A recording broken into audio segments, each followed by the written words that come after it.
Hello, everybody. My name is Andrew Kirchhoff, and I want to welcome you to the third installment of the Fantasy Football Preview for the 2018 season. Hey, everybody. How's it going? So today we're going to be going over the NFC North, which consists of the Minnesota Vikings, the Detroit Lions, the Green Bay Packers, and the Chicago Bears. Yeah, pretty much. That's our schedule. So let's get right into it. To begin, let's go ahead. And just like last episode, we're going to go into the rankings of the prior 2 weeks, the prior two videos. If you haven't seen those, go and check them out to get extra details on different fantasy prospects. Other than that, we're going to just hop right into it. Okay, so fantasy rankings. All rankings are subject to change. Don't forget that, plain and simple. So, let's see. In the quarterback rankings, what did we add? We have Deshaun Watson, we have Mariota, we have Blake Bortles, Jacoby Brissett, and Andrew Luck. So let me kind of explain it. Last week's episode, I kind of explained that Deshaun Watson, without a doubt, is going to be a top 10 quarterback this coming season. I 100% believe that.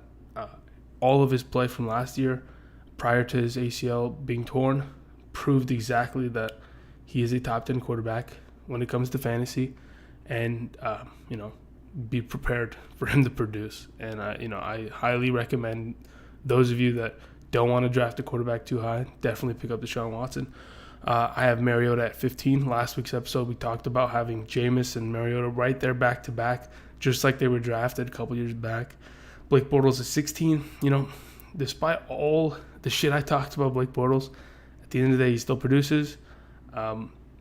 So I have him at, a mid quarterback 2 for 2 QB leagues. I have Jacoby Brissett at 23, assuming he starts. Now, on the bottom, as you can see, Andrew Luck is there. He's not on the list, but he's bracketed out as the number 5. If he is to start this coming season, he's going to be my number 5th ranked quarterback, right? So everybody will be dropped down on this list. Cam Newton will go to 6, Breeze to 7, etc., etc. And Andrew Luck would 100% be my 5th overall quarterback for this coming season. Other than that, Jacoby Brissett, 23. Yeah, we talked about it last week. So let's move on to the running back rankings. At 7, we have the new addition of Leonard Fournette. Really valuable in standard leagues. In PPR, that's why he's dropped to about 7. He might even be 8 eventually. But, in standard, he's a really strong component of any fantasy team.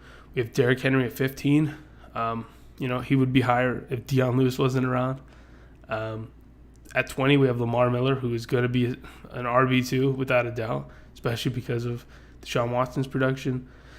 At 29, we have the Indianapolis running back by committee. At this moment in time, there's 2 rookies there that was just drafted this past season, and we have Marlon Mack, who is only 1 year, has 1 year's experience. So I 100% believe until we see training camp, until we see the preseason, it is going to be an RBBC. And then we have Dion Lewis at 32. He's still going to produce this coming season because we all know that Tennessee wants to use 2 running backs like they did with DeMarco and Derrick Henry for the last couple of years. So I still see him having value this coming season. For the wide receivers, we have DeAndre Hopkins at number 2. If Deshaun Watson is as highly rated as I say he is, then his number 1 wide receiver's got to be up there, right? He proved it last year.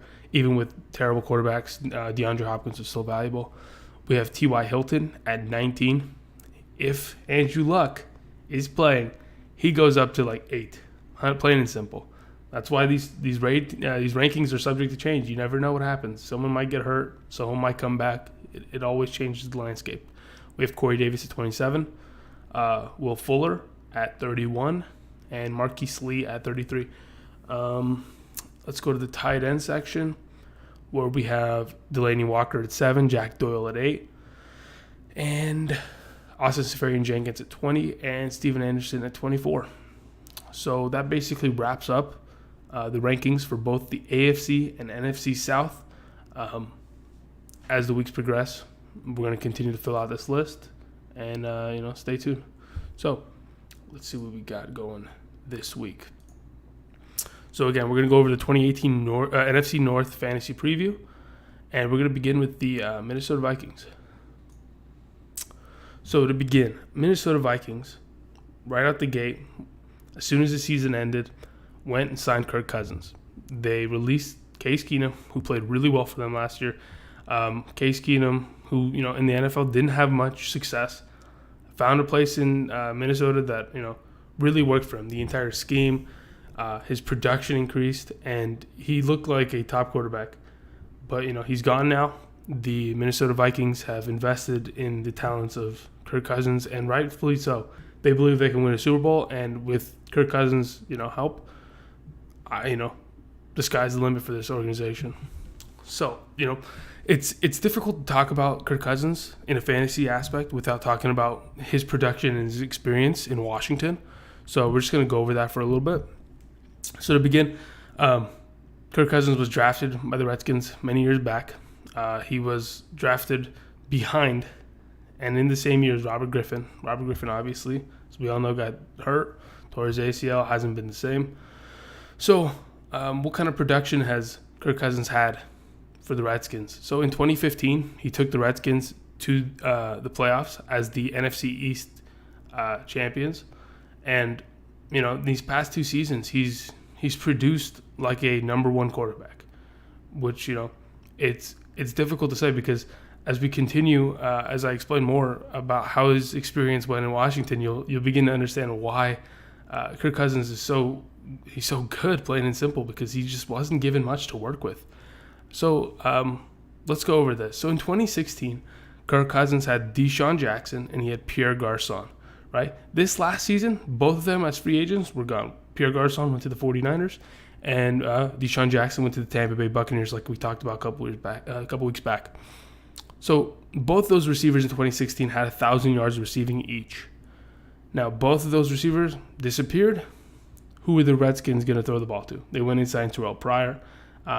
They, put a lot of their stock into Ryan Grant and Josh Doxson.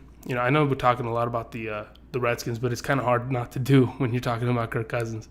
Plain and simple, those that receiving core in Washington last year was terrible. The running backs last season in 2017,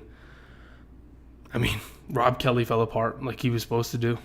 He was never there to be the lead back, because that's why they drafted P. Ryan this past season. Chris Thompson tore his ACL halfway through the season. And the scary stat was over 11 offensive linemen for the Redskins in 2017 played 140 snaps. That means that offensive line was it was a carousel, right? Every week there'd be a new offensive line. There were so many combinations of offensive linemen, right? That meant that the Redskins were just, they were barely holding on. And you could see that, Kirk Cousins was getting pressured nonstop last year, and he was still able to produce 4,000 yards passing and 27 touchdowns, which is amazing because, his two best receivers from the year prior were not there. They had signed Terrell Pryor, who ended up being a dud. Jordan Reed was injured for majority of the season this past year, and he still produced. So when it comes to the fantasy season this year in 2018, Kirk Cousins, the sky's the limit. He's going to an organization that has healthy running backs, Latavius Murray, Dalvin Cook, like we're going to talk about next. They have a good tight end, Kyle Rudolph. They have two great receivers, Adam Thielen and Stefon Diggs. We're going to go over them next. But, just to prepare you, Kirk Cousins is poised to have a great season this year, without a doubt.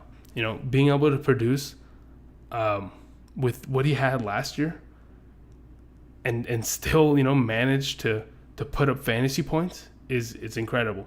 So this coming season, having a steady and healthy offensive line, and here it is. It's going to happen. Having healthy pieces around him, right? Not having people just drop off like Jordan Reed and Chris Thompson, and having a healthy offensive line to surround him, and having a really good defense on the other side really makes me think that 100% Kirk Cousins is going to be like a top 7, top 8 quarterback this coming season, probably at 8.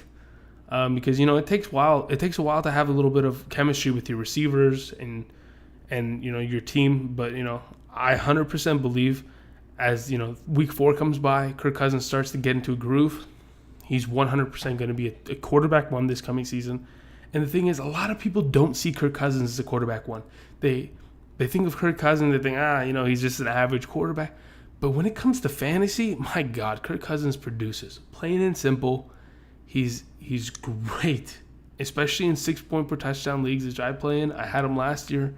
He's a sneaky start every week. And, let's see. In his fantasy points from 2017 and 2016, he put up 331.62 and 350.28 in 6-point per touchdown leagues, which is incredible. And, I'm going to continue to, jump on the bandwagon and say, hey, Kirk Cousins, I'm going to be drafting him. Are you? Like, plain and simple. Are you going to be drafting him? Because I'm going to. So, yeah, that's Kirk Cousins. A top 7, top 8 quarterback that, it has potential to even be better because of the weapons around him. So, let's move on. So, Dalvin Cook. Okay, so Dalvin Cook was a rookie last year out of Florida State. The Vikings drafted him to be the number 1 running back of the organization after Adrian Peterson, departed. And they thought, how can we, resettle our running game? How could we get, it really moving? So last year, Dalvin Cook only played 4 games, right? 4 games into the season, and in his 4th game, he tore his ACL. Now, prior to him tearing his ACL, he had 354 rushing yards, 2 rushing touchdowns, 11 receptions, 90 receiving yards, and 0 receiving touchdowns, which is okay. But that was only in 3.5 games practically, right? So in 3.5 games, he had 59.9 points, which if you average in fantasy purposes, right? If you round that up to 60, in 4 games, he averaged 15 fantasy points per game. Right, which is absolutely ridiculous as a rookie, right? He came into the league in his first 4 games, 15 points a game, which was great. Tore his ACL, unfortunately, last season, which, it hurts him a little bit. But let me tell you why. He's still going to have value this coming season. So, despite the fact, he tore his ACL, he's probably going to be battling back from injury. The Vikings are poised to have him 100% be the starting running back because that's what they drafted him for. Plain and simple. Now, here's the thing. When Dalvin Cook went down last year, Latavius Murray and Jerick McKinnon stepped up. They took his carries. They took his production. They were the handcuffs in that situation. And they produced, right? So, the fact of the matter is, Jerick McKinnon, who last year had some pretty good stats. He had 900 total yards, 990, almost 1,000 total yards. He had 5 touchdowns, and he had 51 receptions out the backfield. Jerick McKinnon was kind of their third down back, but he could do anything, right? He is no longer with the organization. He's on the 49ers, which he'll have pretty good value. But he's gone, right? Latavius Murray is still with the team, but he's the handcuff back, right? Last year, as we're going to talk about next, he produced when Cook went down. But I 100% believe that Dalvin Cook, even from his production last year, is going to be the number 1 running back on this organization. And, I'm poised to say he's going to be an RB2. So in the, 4th round, 5th round, if he drops in bigger leagues, Dalvin Cook has incredible value that at that point you can't really pass on. So, at this point, probably he's going to break 1,000 yards next season. He's going to have 6-7 touchdowns. He'll be just as valuable as a Derrick Henry next year. So, yeah. Okay, so Latavius Murray, right? As soon as Dalvin Cook tore his ACL, Latavius Murray had the 1st and 2nd down production because Jerick McKinnon was the 3rd down back, right? So the opportunity that he was presented last year, he as he was brought in to the Vikings organization, right? A lot of us thought, where are they going to use him? They just drafted Dalvin Cook. He's really not going. He's just going to play second fiddle. He's going to be the handcuff, right? Unfortunately, Cook got injured, as I said, and Latavius Murray, he produced. He had 842 yards, 8 touchdowns, and 100 yards receiving, which is amazing, right? If you pick this guy up last year off of waivers as a handcuff, damn, he produced for you, right? And the thing is about Latavius Murray, he's always produced. In 2016 with the Raiders, he had 12 rushing touchdowns. almost 800 yards rushing, 250 yards receiving. So he's always been productive, right? Even though he's getting up there in age, he's been productive. But the way I see it this coming season, if Dalvin Cook's 100% healthy, Latavius Murray is not going to have too many opportunities, right? Dalvin Cook is kind of a back where he needs the ball almost 15 to 20 touches a game to get a feel for it. Latavius Murray will probably touch the ball maybe 5 times a game. And, he's at borderline, he's just a handcuff, plain and simple. I wouldn't put too much stock into Latavius Murray, being an RB3 and RB4. He's just, going to fizzle out. And, majority of the things that I see him doing is, to make sure that Dalvin Cook isn't always tired. He'll come in for a couple reps here and there, pound the rock, get pulled out, and he's just basically a handcuff. So if you have Dalvin Cook, you play in a deeper league. Latavius Murray is your handcuff. And, I just keep an eye out for him. Other than that, he really just doesn't have much value coming up in this season. So, Adam Thielen, the number 1 receiver for the Minnesota Vikings these last couple of years. So, Adam Thielen's had his entire career in Minnesota. He started as a special teams player. And the thing is, Adam Thielen he just produced. He came out of his shell. So in 2016, Adam Thielen just came out of nowhere, was catching balls left and right from Sam Bradford. This past season with Case Keenum, they had an extreme, I don't know how to even explain it. Their friendship and their rapport with one another, it just became just uncontrollable. This past season, Adam Thielen had 142 targets, which is absolutely insane. 142 targets. When you're getting that kind of potential production as a fantasy player, your value just skyrockets, especially because of what he produced. 91 receptions in PPR, half-point PPR, that's extremely valuable. 1,276 yards, 4 touchdowns, right? That's not great. Obviously, touchdowns is something you can't guarantee, right? Yards you can guarantee, right? Because yards those are just the law of averages. But touchdowns, they come, they go. He's not really a bigger target. He's a smaller guy that, is a reception machine, just like Jarvis Landry. And, touchdowns just don't come as easy. But honestly, with Kirk Cousins coming in, 100% Adam Thielen is going to repeat what he did last season. In my opinion, Kirk Cousins is a better quarterback than Case Keenum. So if Case Keenum can feed the rock to Adam Thielen like this, then Kirk Cousins can do it even better. So I 100% believe Adam Thielen is not an RB, a wide receiver 1, probably ranked in the 12 through 10 area. If you play in PPR, half-point PPR leagues, his value is obviously more because he's going to get peppered with targets. And the way I see it, Adam Thielen, he's just going to continue to get better. Last year was his first Pro Bowl. He improved, obviously. And because of the fact that Stefon Diggs, who we're going to go over next, keeps continuing to get hurt, Adam Thielen's targets are going to go up because, he's the best receiver on that team, plain and simple. So, yeah, Adam Thielen, number 1 wide receiver, ranked around 12 to 10 in my potential rankings. He's definitely someone you shouldn't sleep on. Remember Adam Thielen. Okay, Stefon Diggs. So everybody look at the picture. Right? Wait, hold up. How are we going to do this? Right? Right? No. Wait. How are we going to... Somewhere over there. Okay? Right there, yeah. So that was in the playoffs where the safety of the New Orleans Saints tried to hit stick. God. He tried to hit stick Stefon Diggs on the last play of the game. Stefon Diggs obviously recovered, ran, buzzer beater touchdown. Last play of the game, as the clock winded down, they won the playoff game. And, yeah, anyway, that's what Stefon Diggs is known for as of late, right? So Stefon Diggs, as I said prior, he always finds a way to get hurt, but he's extremely talented, right? In 2016, I don't think Stefon Diggs has played a full season in a while. Let's see.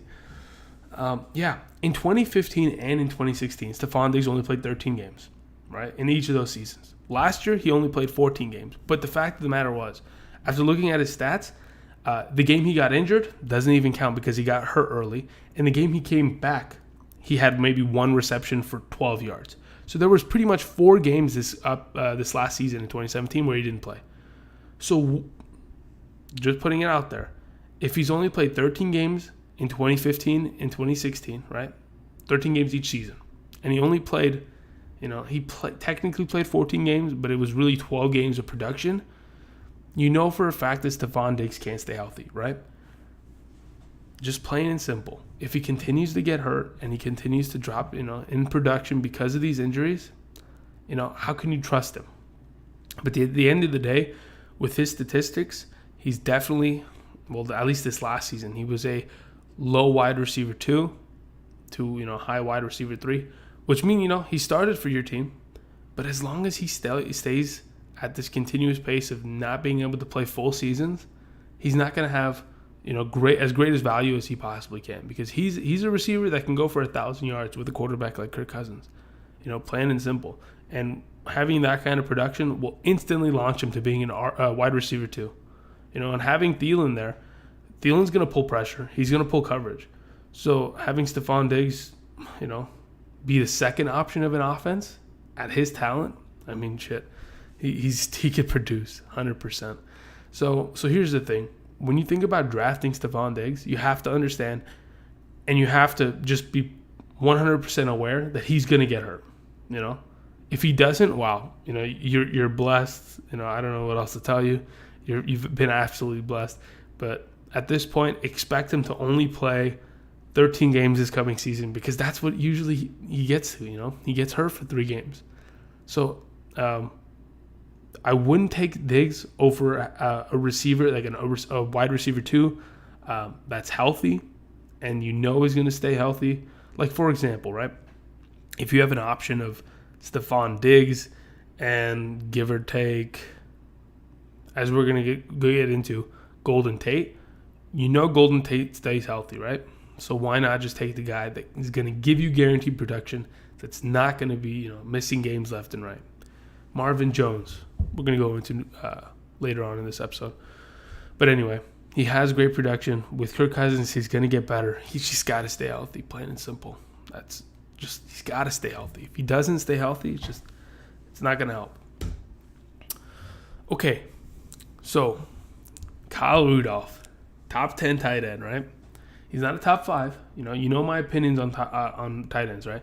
I always say try to draft top 5 tight ends, because if you could pick up those top 5 tight ends, you never have to worry ever again throughout the season. You never have to worry. Plain and simple.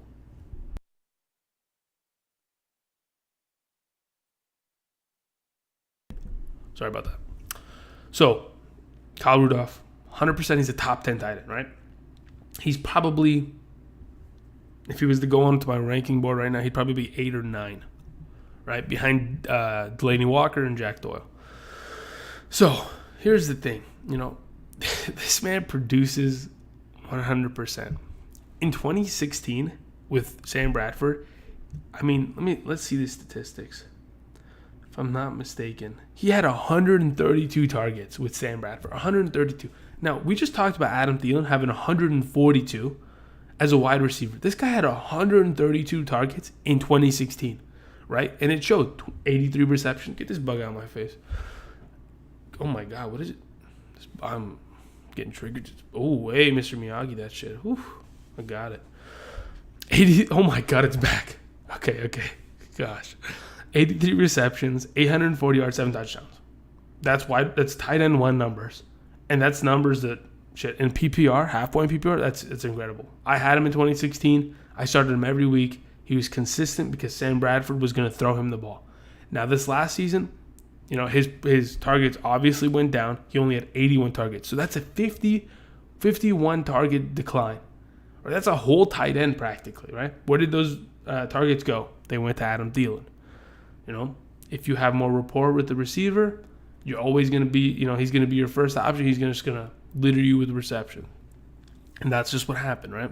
Kyle Rudolph went to 81 targets, 57 receptions, 532 yards, and his touchdowns still stayed 88 touchdowns. You know what? Now that I'm looking at these stats, my goodness, Kyle Rudolph's an animal.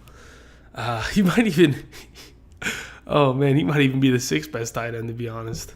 And let me tell you why. Here's the information that you need to know, and this is why you're watching this episode, plain and simple. So I kind of did a deep dive on Kirk Cousins and his production with his tight ends. So last year in 2017, with Vernon Davis, right? Old man Vernon Davis, right? The guy that pretty much, I don't even know, was in his prime when he was with the 49ers, if anybody remembers that, right? Vernon Davis last year had 43 receptions for 648 yards and 3 touchdowns, right? Vernon Davis, this is an old-ass man, right? And he still had really, pretty good production with 600 yards and 3 touchdowns. In 2016, right, with only 12 games played, Jordan Reed had 66 receptions, 686 yards, and 6 touchdowns, right? But that's only 12 games played, right? Now let's get into a healthy Jordan Reed. In 2015, right, when Jordan Reed was healthy, having played 15 games, right, he had 114 targets, okay, that sounds familiar, 87 receptions, 952 yards receiving, and 11 touchdowns. Now, plain and simple, Kirk Cousins likes his tight ends, right? These last 3 years, he's, despite Jordan Reed's injuries for the Washington Redskins, and despite only having Vernon Davis last year, because Jordan Reed only played like 4 games, if I'm not mistaken, and even then he was an absolute mess. Plain and simple, the way I see it, Kyle Rudolph can't even be a top 5 tight end, because Kyle Rudolph is, yes, he's not as athletic, he's not as good as Jordan Reed, but with these kind of numbers, that there's potential for it, right? So the way I see it, Kyle Rudolph, he's definitely a top 10 tight end. He might even be the 6th overall. We'll see next week in the rankings, but man, Kyle Rudolph, he's looking good, man. Even now that I'm looking at him and I'm reviewing him, I'm kind of getting excited for Kyle Rudolph. I see a lot of more potential than I did prior to this. Without a doubt, Kirk Cousins has the potential to throw the ball to a tight end 100 times in a year. He did it with Jordan Reed a couple years back. Kyle Rudolph always stays healthy, and there's absolute potential. So yeah, that's the Vikings for you. Okay, so we're gonna move on to the Lions. The Detroit Lions. All right, to begin, Matthew Stafford, the consistent quarterback, the gunslinger. So prior to this, season, actually, hold up, give me a moment. Okie dokie. Okay, so in 2016, 2017, if we look at his stats just right there, he's pretty consistent. He's going to throw touchdowns. This last year, he definitely improved. His completion percentage still the same. So, he's consistent. That's what you want, right? Consistency is absolutely vital in fantasy. You want players that are continuing to produce, continuing to get better. And, Matthew Stafford's that. He's a top 10 quarterback. Just off of playing stats, these last couple seasons, he's a top 10 quarterback. But here's the thing. The head coach for the Detroit Lions was fired. They brought in Matt Patricia from the Patriots. He was the defense coordinator. But they kept the offensive coordinator. They kept Jim Bob Cooter or something like that. Yeah, if I'm not mistaken. So there's no shift in the offense. The offense is going to stay consistent. Matt Stafford isn't going to have to learn a new playbook. If the offensive coordinator is still there that they brought in purposely because they know, okay, the offense isn't a problem. The defense is the problem. That's why we hired a defense coordinator to be our head coach. So the offense is going to stay the same. They brought in pieces to help Matt Stafford. So to go over, in the first round this past NFL draft, they drafted a center out of Arkansas, plain and simple, beef up that offensive line. They also upgraded at running back by drafting the second round Kerryon Johnson, if I'm not mistaken. We'll go over it in a little bit. But plain and simple, they want to put more pieces around Matt Stafford. They believe in him, which they should, because he produces at the end of the day. People thought, okay, when Calvin Johnson retired, what is Matthew Stafford going to be? Because that's all he used to do. He used to just throw the ball to Calvin Johnson. They brought in Golden Tate. They brought in Marvin Jones.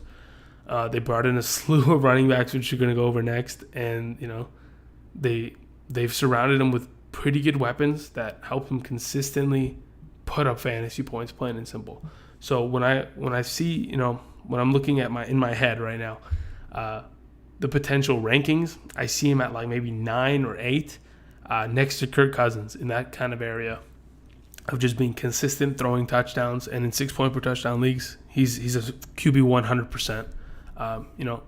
He's not as valued as Aaron Rodgers or Tom Brady because, he doesn't really anymore have the potential of throwing 40 touchdowns a season. But, he's consistent enough to be of value. So where it doesn't even matter because you're going to draft them later on into the draft. If you play in leagues where, people draft quarterbacks early, you can wait and you can draft Matt Stafford and he'll put up as much points as any of the other guys. It won't even make that much of a difference. Okay, plain and simple. The offensive coordinator is the same. Matt Stafford throws the ball 600 times a year. They don't like to run the ball, and we're going to go over that next, but they just keep putting the ball in his hand. They go 4 wide, and, he's going to be a top 10 quarterback, plain and simple. I clicked the button. It didn't move. There we go. So, on the floating body, we did this last week. Okay, there are 4 running backs currently signed to the Detroit Lions. So, we're going to go over it from the top left. Hold up.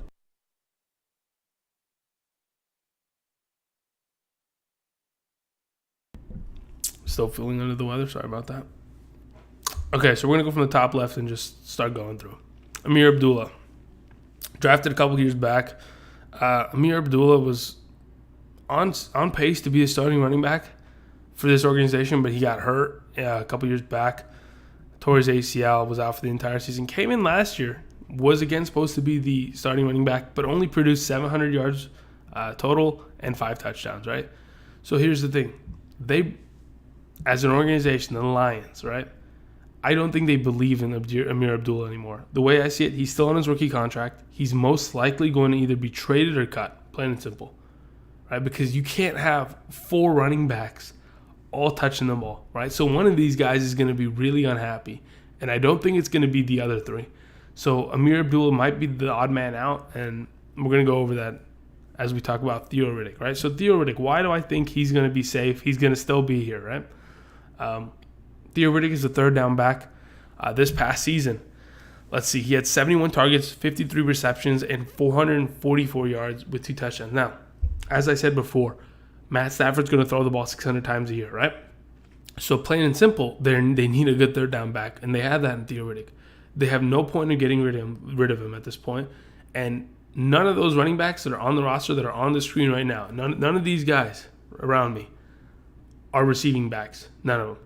Maybe a little bit of Ameer Abdullah, but Theo Riddick has taken over that job even when Ameer Abdullah was there. So Theo Riddick 100% has his floor is pretty safe. Now when it comes to fantasy purposes, he's a PPR back, plain and simple.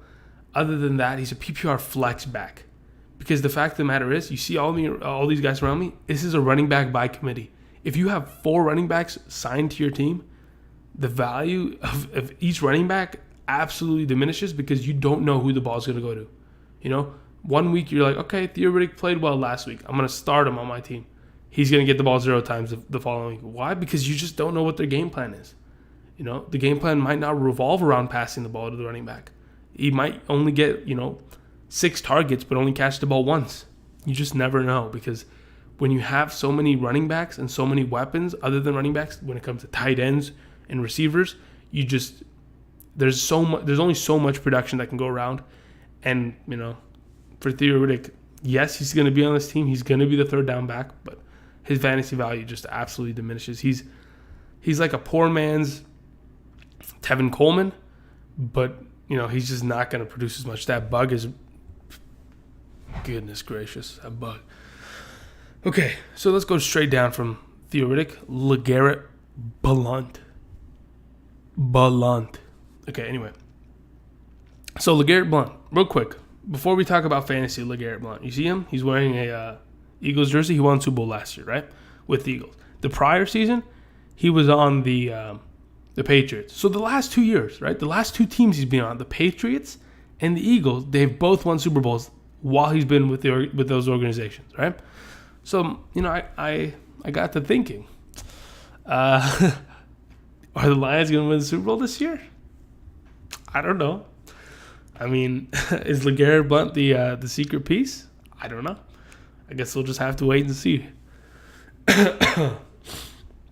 Excuse me. So LeGarrette Blount, right? Everyone thinks, oh, LeGarrette Blount, old man, he's a bump and run, he's a bumble, stumble, fumble for you in the end zone. But the fact of the matter is, he can still produce. 7 years into the season, into this career, season, he can still produce. Let me just read a couple stats for you. In 2016 with the Patriots, he had 299 rushing attempts, 1,100 rushing yards, 18 touchdowns. 18 touchdowns. Look at me. 18 touchdowns. Gotta be kidding me. With the Patriots a couple years back, right? So, shit. He can still move. Last year, okay, his production obviously decreased because there were more running backs in the Eagles offense. But he had 173 rushing attempts for 766 yards and 2 touchdowns, right? Obviously, there's a 16 touchdown decline, but if you hand this man the ball on the goal line, on the 4-yard line, 3-yard line, he's gonna punch it and he's gonna score. So that kind of scares me, right?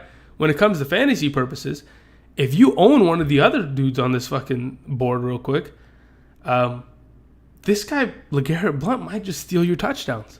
You get down to the 2-yard line, they're putting LeGarrette Blount. Guess what? He's coming in to leech that touchdown for me. There goes 6 points, right? There's another thing that worries me about this running back by committee. LeGarrette Blount, yes, he can produce, but he's going to steal points from the other guys. So hopefully, you don't invest too much within the running backs of the Detroit Lions. Okay, so the last guy, Kerryon Johnson, out of Auburn, right? Really good running back. I watched his highlights the other day just to get a kind of a feel of what kind of runner he is. Plain and simple, he was drafted to come in. He was drafted in the second round, right? Which is a high pick. He was drafted to come in and take over this backfield, right? But why would they sign LeGarrette Blount? Why would they keep, Theo Riddick and Ameer Abdullah? That's why, it's just kind of fishy. It as a fantasy guy, it's something that I'm not comfortable with. I don't like the fact that there's 4 running backs in this backfield because at the end of the day, they might just hand the ball off to each guy every down. First down, LeGarrette Blount. Second down, Kerryon Johnson. Third down, Theo Riddick. You get a first down, here comes Ameer Abdullah. I mean, shit, you cannot, as a fantasy owner of one of these players, you cannot be confident enough to just throw him out there, start him on your team, and say he's going to produce. Because at the end of the day, at this point in the season, there's a lot of uncertainty until we see something clear, until we see a coach come out and say, hey, this is our starter. He's going to touch the ball 20 times a game. Be careful with these players. So, yeah, that's the running backs for the Lions. I just wanted to go over them real quick. There's a lot of them. A lot of subject to change. We'll see what happens. Okay. So Golden Tate. A guy that is absolutely a monster. Okay, so consistency-wise, right? I always talk about consistency. These last 2 years, 91, 92 receptions.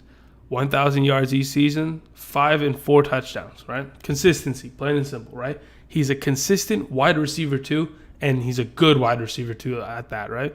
Because when it comes to PPR leagues, he's got production, right? I always say you can never guarantee touchdowns, right? But if you can guarantee the yards and you can guarantee the receptions, if you play in PPR or half-point PPR, he's got value, plain and simple, right? If he gets that extra touchdown, there's 6 points, boom. I mean, it makes your day. So let's go over this a little bit. In the last 4 years in Detroit, Tate has had 99, 90, 91, and 92 receptions, right? Consistency. And when it comes to receiving yards, he's had 1,300. Ooh. I'm back. Okay. He's in the last 4 years, those were his receptions.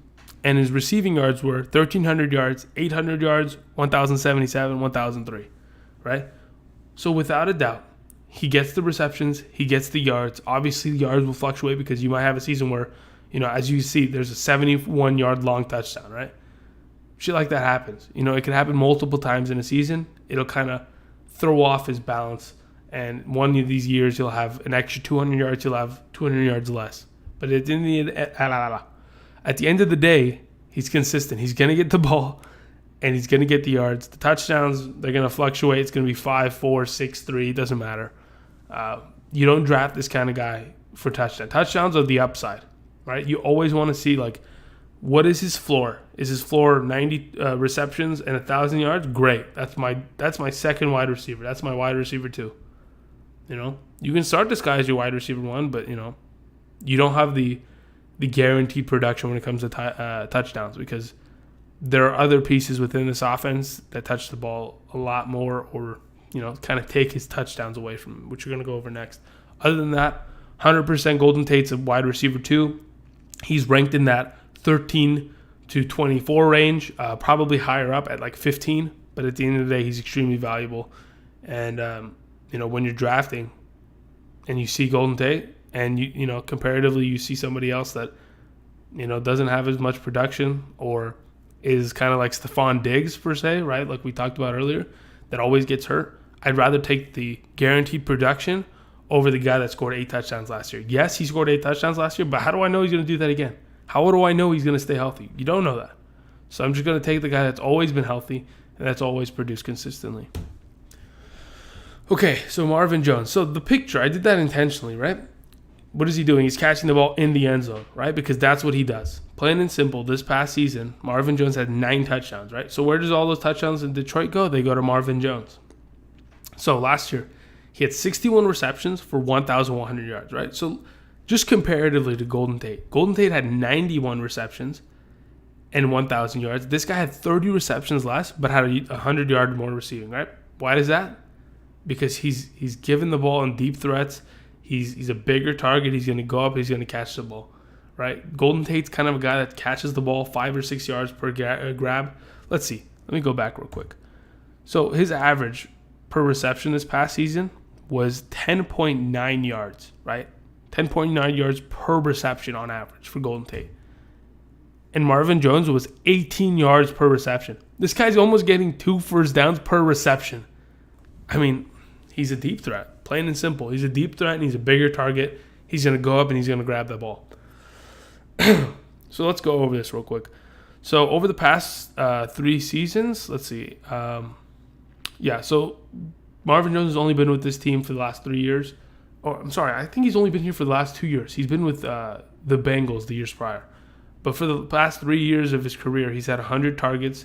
And obviously, these last 2 years, only 55 and 61 receptions, which isn't good. I mean, if you're getting 100 targets and you're only catching 50% or 60% of them, it kind of hurts. It hurts your production because this guy could definitely be a consistent wide receiver 1.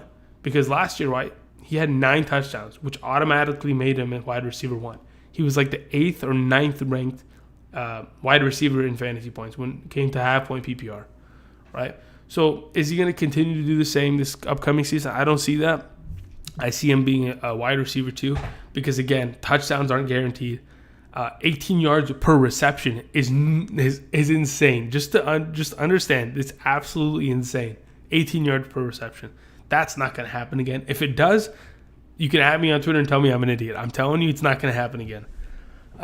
Plain and simple, the way I see it, and I'm going to say Andrew Luck, Matt Stafford likes to throw the ball. He has 2 really good receivers. He's got a running backfield that's a mess. They're just going to throw the ball all day, plain and simple. Golden Tate and Marvin Jones are both wide receiver 2s. Probably ranked right next to each other, to be honest. So when you get to your draft and you're thinking, okay, what do I draft? Marvin Jones or Golden Tate, right? Do I want the guaranteed receptions in a half-point PPR or a PPR league? Or do I want the touchdown upside, which is, it's a bigger target that has potential to catch in the end zone? I'm here to tell you, right? I'm here to tell you the answer to that. And I'd say probably draft Marvin Jones. Just plain and simple, I'd rather have touchdown upside. I preach consistency, but I have a good feeling about Marvin Jones. It's probably because I had him last year and I have a little bit of a bias, but we're just going to move on so that I don't have to talk anymore. What?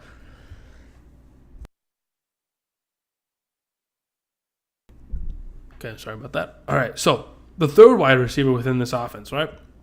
If there already weren't so many pieces, we're only on our second team here. We're only on our second team. We've been talking for this long.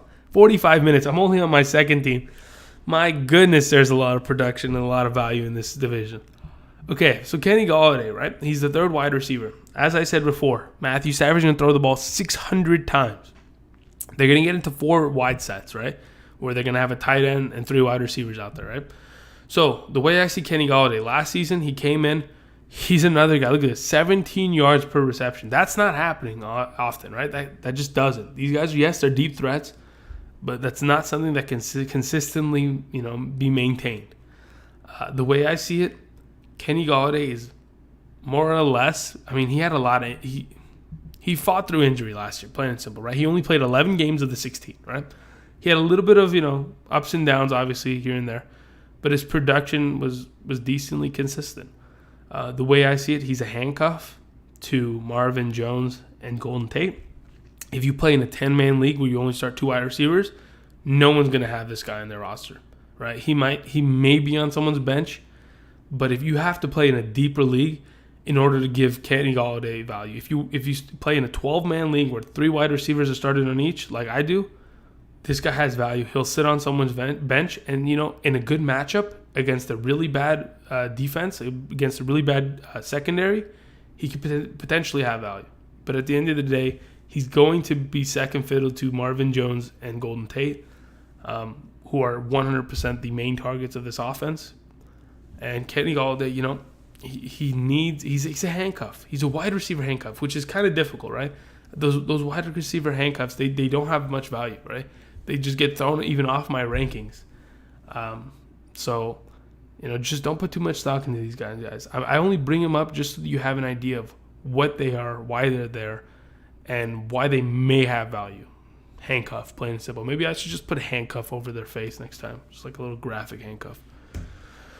Okay, so the tight end of the Detroit Lions, Luke Wilson. So Luke Wilson, these last couple seasons, maybe 4 or 5 seasons, has played for the Seattle Seahawks. Just look at his stats. 15 receptions each of last year, 2 years, and 100 and something yards. That's terrible. Just plain and simple, that's actually terrible, right? You're thinking, what happened? Jimmy Graham was there, plain and simple, right? Jimmy Graham just took up all the targets. Luke Wilson only came in 2 tight end sets, which they did very little of his last couple years because their running game was god-awful. And Luke Wilson was just told to block, plain and simple. He blocked, and he wasn't throwing the ball much. The way I see it, why did they bring in Luke Wilson? Last season, the Detroit Lions had Eric Ebron. Eric Ebron, I'm telling you right now, I don't even know what team he's on, right? I've been doing research, but I don't even know what team he's on. I hope he's not on a team. I hope Eric Ebron's watching this, by the way. Just look at me in the eyes, Eric Ebron. Why? Why did you ruin so many fantasy weeks for me? I trusted you. Okay, anyway. All right. So, they got rid of Eric Ebron, bless the Lord, finally. Whew. And they brought in Luke Wilson. I don't know about Luke Wilson. Draft a top 10 tight end. I'm changing my motto. Draft a top 10 tight end. Don't draft you can draft a top 5. Oh my God, you're better off with the top 5, right? But don't pick up Luke Wilson. Just, oh my God. You have there's no backing to his production, right? 15 receptions a year for the last 2 years. That's embarrassing. Just get off my screen. Okay. Anyway, man, Eric Ebron really got my blood boiling. I don't know why, man. It's a little annoying. Anyway, so we're gonna go over the Packers, right? This is our third team, and we're already 50 minutes in. Let's see this Twitch chat. Where is it at? Let's do this. Okay, a little bit of action. Not bad. Kappa. Anyway, let's go over the Packers real quick. So Aaron Rodgers last year broke his collarbone because Anthony Barr was sent on a hit to destroy his life. Anthony Barr is a linebacker for the Minnesota Vikings, former UCLA linebacker. Anyway, Anthony Barr was sent to kill him. He came back from the future, killed him. And Aaron Rodgers sat on the bench until like week 15 and 16, which I think he only played in week 15 against the Packers, which he played pretty decently, but they had to win in order to make the playoffs. Anyway, long story short, Aaron Rodgers is an animal, right? He is going to be my number one ranked quarterback. Why? Because look at 2016 stats. When Aaron Rodgers is healthy, he'll throw 40 touchdowns. If you play in a 6-point per touchdown league, guess what? It's over. Now, can he be the second ranked? There's potential, but only behind Russell Wilson. Other than that, because, if you don't play in a 6-point per touchdown league and you play in a league where you play in 4-point per touchdown, Russell Wilson has more of an opportunity to score more fantasy points because of his rushing yards than Aaron Rodgers. Otherwise, I am 100% on the Rodgers train.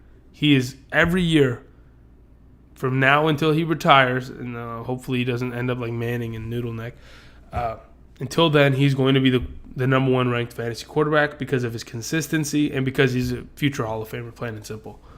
The only problem I see, right, this past offseason, the Packers have fired his offensive coordinator without talking to him about it, and they released Jordy Nelson, which was 100% Aaron Rodgers' favorite target, without even consulting him, right? So there's a little bit of disconnect between the organization and Aaron Rodgers, which kind of scares me, right?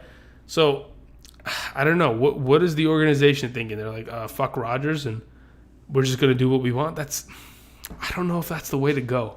Plain and simple, I'm not sure if, you're supposed to treat your franchise quarterback and the guy that's kind of, he won you a Super Bowl. I don't know if you're supposed to treat him like that. Anyway, that's Aaron Rodgers. He's going to get 40 touchdowns a year when healthy. I see him probably getting like 35 next year, but that's only because there's no Jordy Nelson. So a little bit of production is going to be dropped, but other than that, he's definitely the 1 or 2 ranked quarterback. Now let me talk about this. If you play in a 2 QB league, he's going to go in the first round, plain and simple, right? Don't overreach for him, plain and simple. If you play in that kind of a league where it's 6-point per touchdown and 2 QB league, don't reach for him. Get a running back.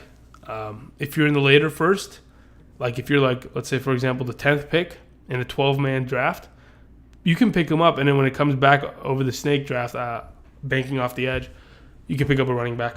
Other than that, I wouldn't take him any over. I mean, God, he's good, but he's not that good. Running back ones are extremely valuable. Okay, so Aaron Jones, right? So there's 2 rookie running backs within the Packers organization this past season. Aaron Jones and Jamal Williams, right? Boom, boom, boom, boom, boom, boom. Oh, look at that, boom. I'm giving stroke gameplay right here. Okay, so the thing is, Aaron Jones last year had 450 rushing yards, 4 touchdowns, and Jamal Williams had 556 rushing yards, 4 touchdowns, right? And he had a lot of receiving yards, 260 with 2 touchdowns. Aaron Jones, not much of a receiving back, right? So what happened last year, Ty Montgomery was the starting running back. He got hurt.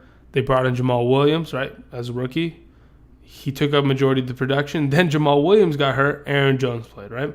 So the last starter of the Packers offense when it comes to the backfield was Aaron Jones.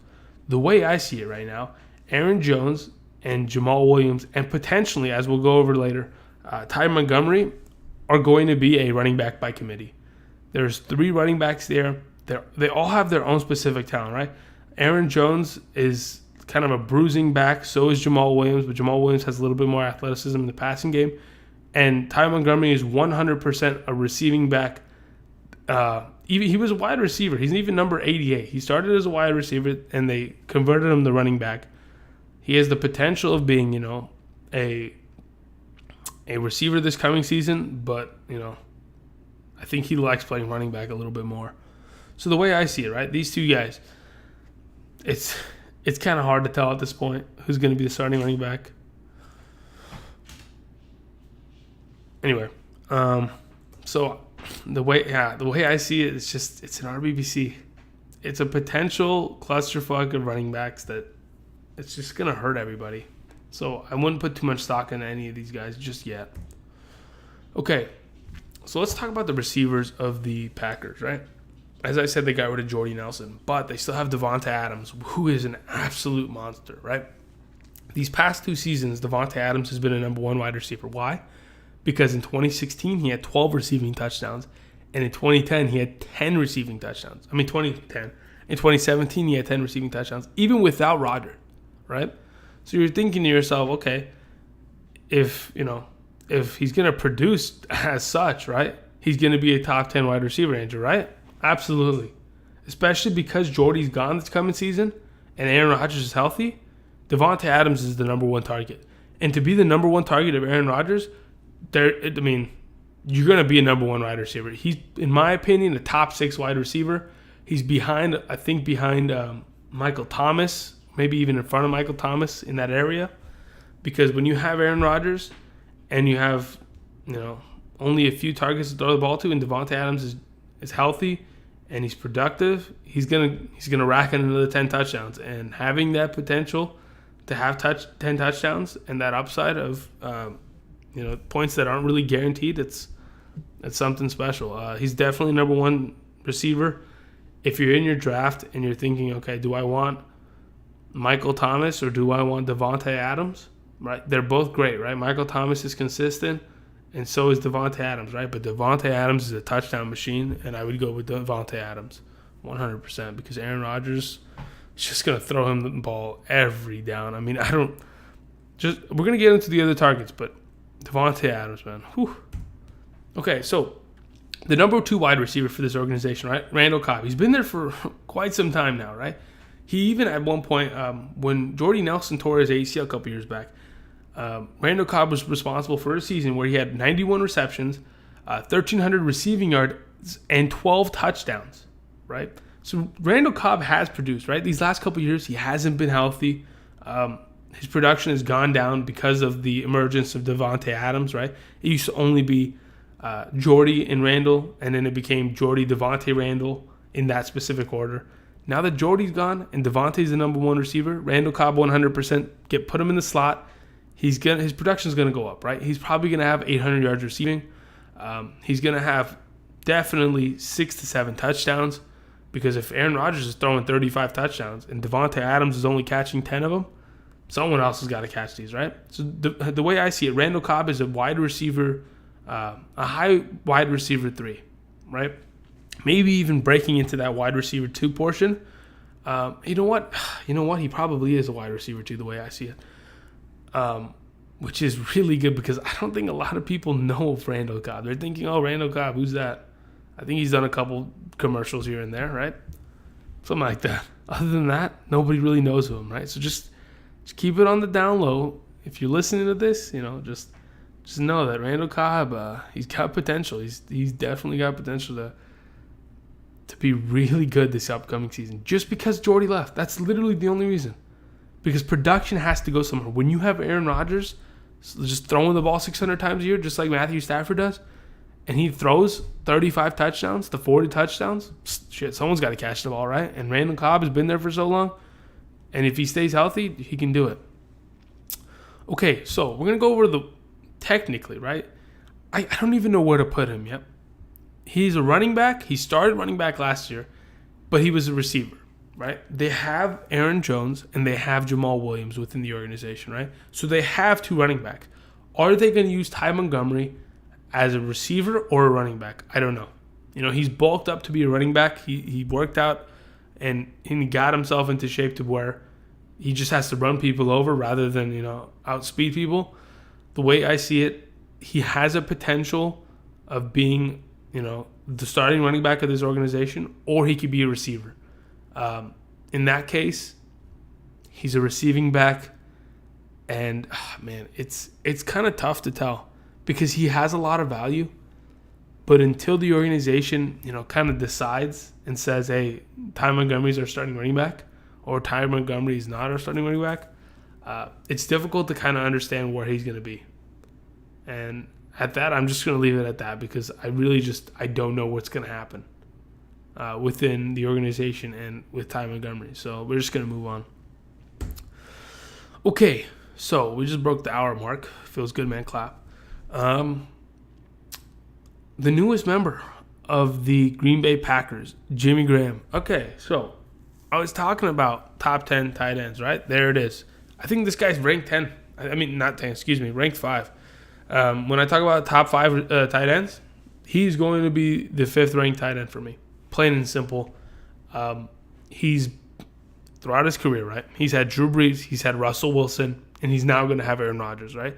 This man has put himself in positions where he's going to be playing with the best quarterbacks all the time, right? You know, he's played with Hall of Fame quarterbacks, plain and simple, his entire career. He's getting to the next one, which in my opinion is the best quarterback in the league right now, Aaron Rodgers.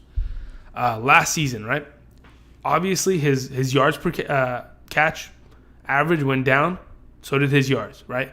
His targets did not drop.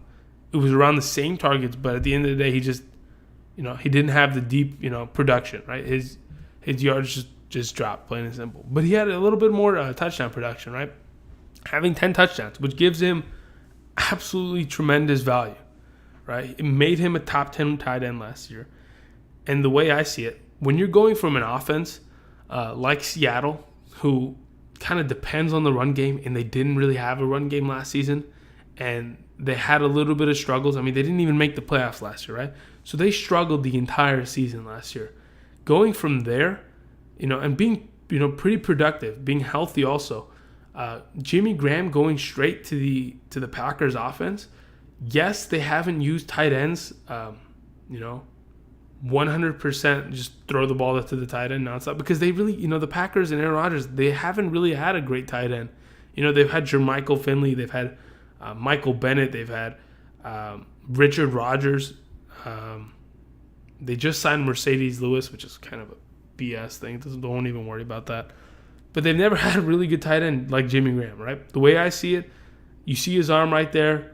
He's buff out of his mind. Jimmy Graham this season, top 5 tight end, potential of being even better because he's surrounded by Aaron Rodgers. And the way I see it, right? If an organization, if a team like the Packers has Devanta Adams, they have Ty Montgomery, they have Aaron Jones, they have Randall Cobb, and they have Jimmy Graham, right? All these 5 targets on the field. Who are you going to cover? You have to cover them all, right? Because they all have potential to catch the ball, and they all have potential to produce, right?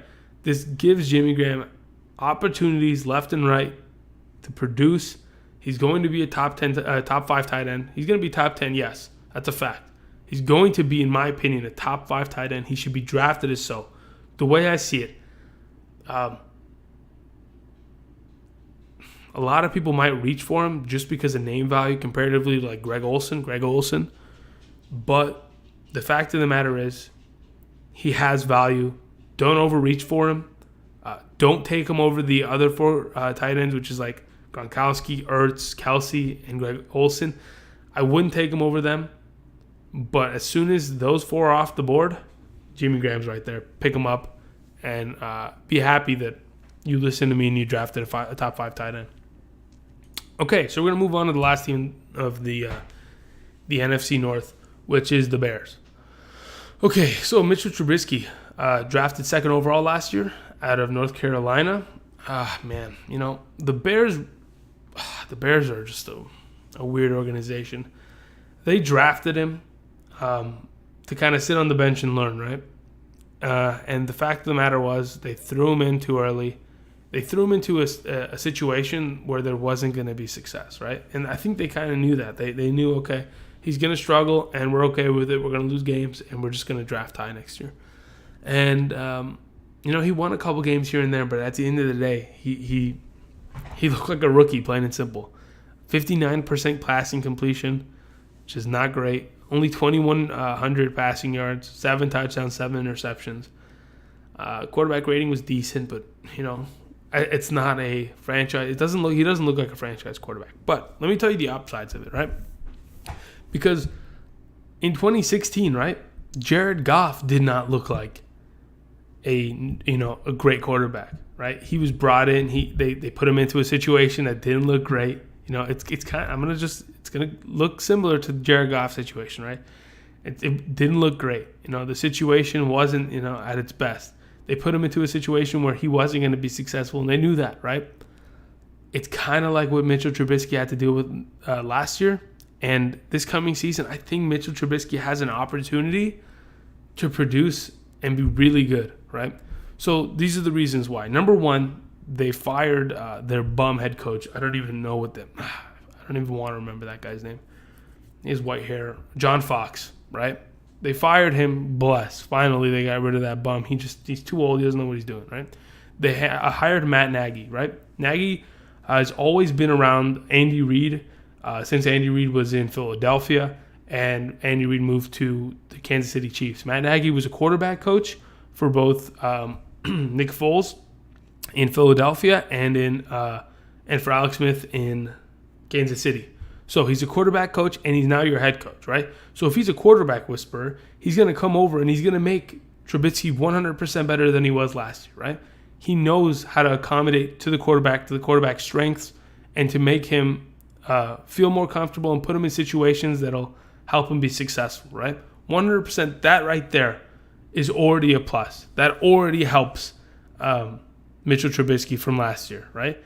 Despite just that, there are so many more pieces that they've surrounded this kid with to help him be successful. So we're going to go over that next. The way I see it, Trubisky has an opportunity to be the Goff of last season. He's going to be a guy that it's not going to be drafted in 2 QB leagues, right? In 1 QB leagues, okay, sure. Don't draft him. That's fine, right? Because the other guys are consistent. But if you play in a deeper league, right? This is only for people that play in deeper leagues. He has potential to be last year's Goff. He has potential of being drafted in your very last round. You're listening. Hopefully you're listening. He can be drafted in your very last round, right, as your 3rd or 4th quarterback, and then he somehow breaks out and has incredible value. I mean, if you're listening to this and you're playing in a super flex in a 2 QB league, just get ready. Okay, so we're going to move to the running backs. Jordan Howard, this last 2 years was his first 2 years within the league. He's a monster. In 2016, 1,300 rushing yards, 6 touchdowns. In 2017, 1,100 rushing yards, 9 touchdowns. He's 100% in RB. Okay, so in 2016, he was an RB1. 2017, he was a RB1-ish, low RB1, RB2-ish kind of area. He's kind of like a high RB2 per se, right? This coming year, I see him kind of being in that same range, right? He's a high RB2, low RB1. If you play in standard leagues, he's most likely taken in the first 2 rounds. If you play in PPR leagues, you can get him for a better value later on, 3rd, 4th round. If you play in deeper 2 quarterback leagues, this guy's a good steal, He's the number 1 option for this offense, right? They have a young quarterback. They don't want to put the ball in Trubisky's hands too much to make him, always have to make decisions and make mistakes. So they give the ball to Jordan Howard. He's been incredibly consistent these last 2 years, just off of attempts. 252 attempts his rookie year and 276 attempts his last year, right? Just off of that, there is guaranteed production. If you're going to hand the ball off to a guy 300 times a year, he's going to rumble, bumble, and stumble and get you fantasy points, plain and simple. He has value. He's a high RB2, low RB1 in specific scenarios and situations. I would probably stick with the high RB2, and I'll tell you why with this next player. All right, Tarik Cohen, rookie last season, pretty much, I said it earlier. He's a poor man's Tevin Coleman, right? Tevin Coleman is the handcuff for Devontae Freeman on the Atlanta Falcons. Tarik Cohen is the handcuff for Jordan Howard in this situation, right? Tarik Cohen last year, in his rookie year, 87 rushing attempts, pretty decent, right? 370 yards, which is pretty good, right? 2 rushing touchdowns, great. 53 receptions for 353 yards, 1 touchdown. Now, overall, that's pretty good. That makes him a running back 3, running back 4 range, right? Which is great. He's a poor man's Tevin Coleman. So the way I see it, right? Because Tevin Coleman's usually an RB2, to be honest, right? Because he gets way more production because he can produce with the 10 times he touches the ball in a game, he can settle his fantasy day. He can get 10 points, right? Tarik Cohen, he's going to improve. He's going to... On that note, I'm going to mute my mic for a second.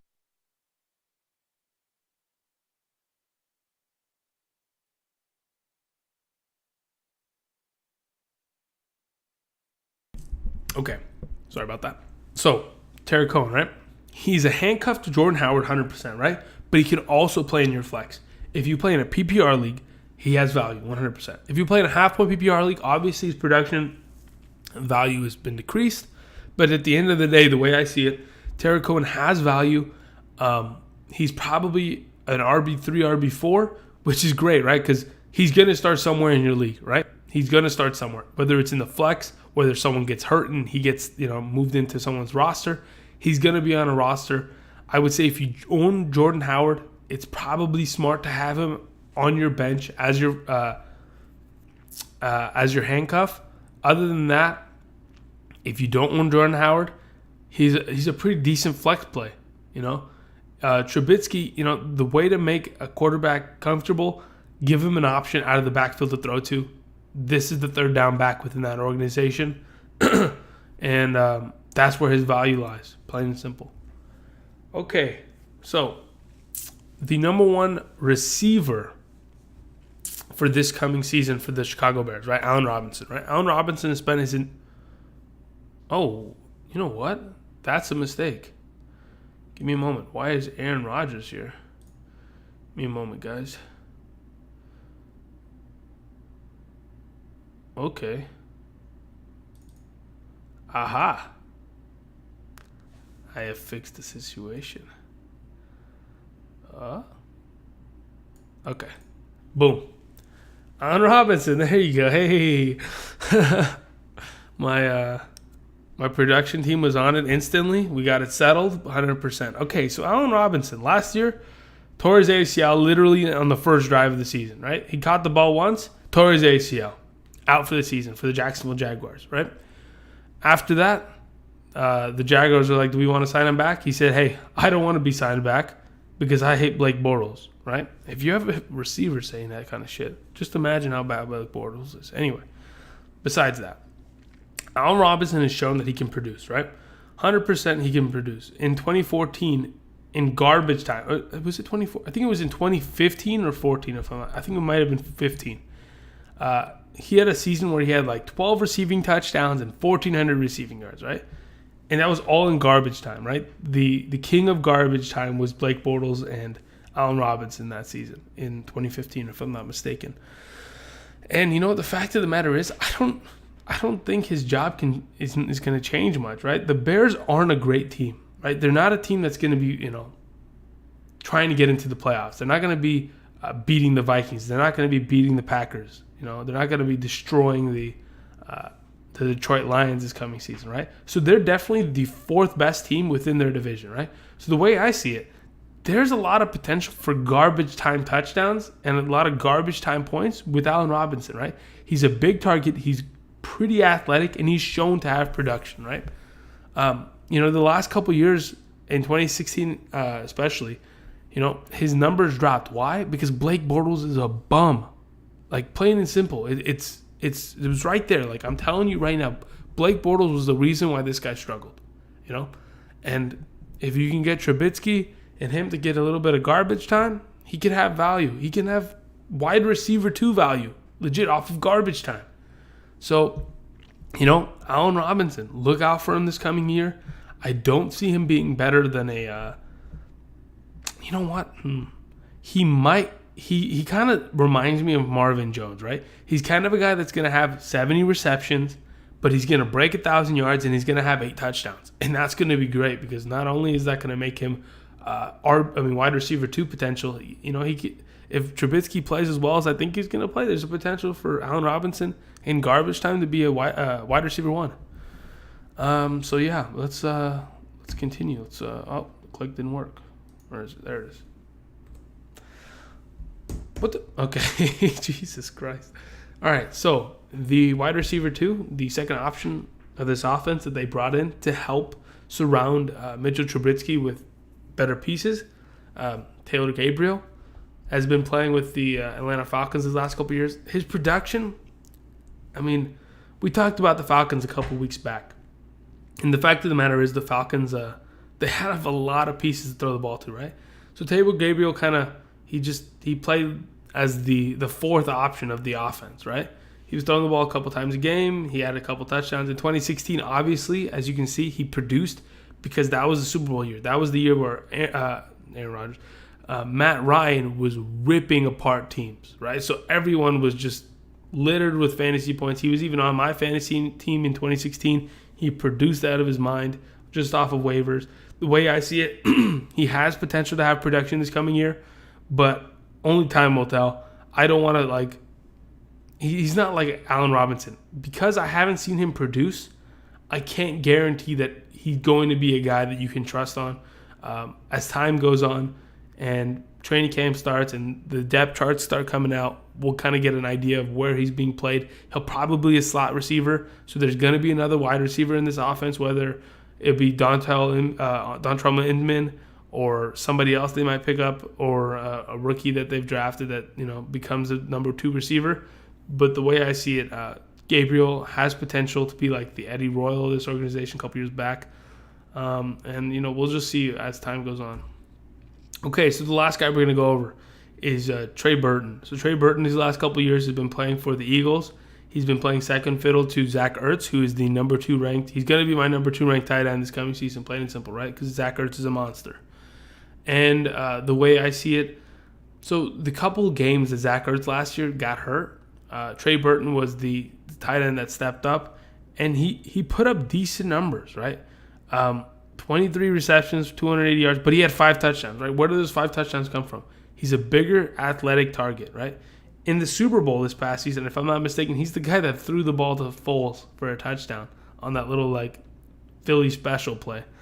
The way I see it, he has potential because he's like a 6'7" receiver that's pretty athletic. He has potential to be a top 15 tight end this coming year. We haven't seen much production of him because he's always been the second fiddle of the Philly offense when it comes to tight end. If Trubisky and him can get on the same page, there can be some production to be had. These last couple of years, Zach Miller was the tight end of the Bears. He had a career-ending injury last year. He almost died, legit. If you haven't heard about Zach Miller's story, last year he landed on his in the end zone the wrong way. And I don't even know what happened. Just look it up. Zach Miller for the Bears last year, okay? Just look it up. He almost lost his leg. It was really bad. Career ending. They went and picked up Trey Burton. If him and Trubisky can get on the same page, Burton has an opportunity to move up into the top 12 and be a tight end 1. Because it really, at the end of the day, does not take much to be a tight end 1. A top 12 tight end, it doesn't take much, right?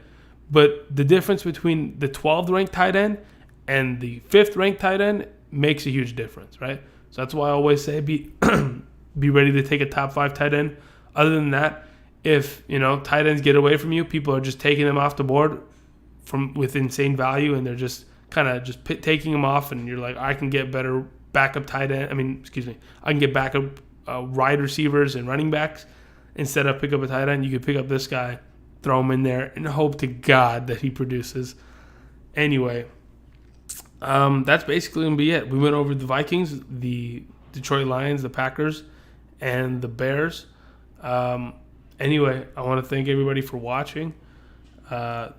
Please like, share, subscribe. Please comment. Let me just see somebody comment. I probably should have said this in the beginning of the video, but anyway, that's going to be it. Thanks for watching, and we'll catch you next week with we're going to be going over the AFC North, which... damn, that has a lot of fantasy production also. Anyway, thanks for watching, and I'll see you guys.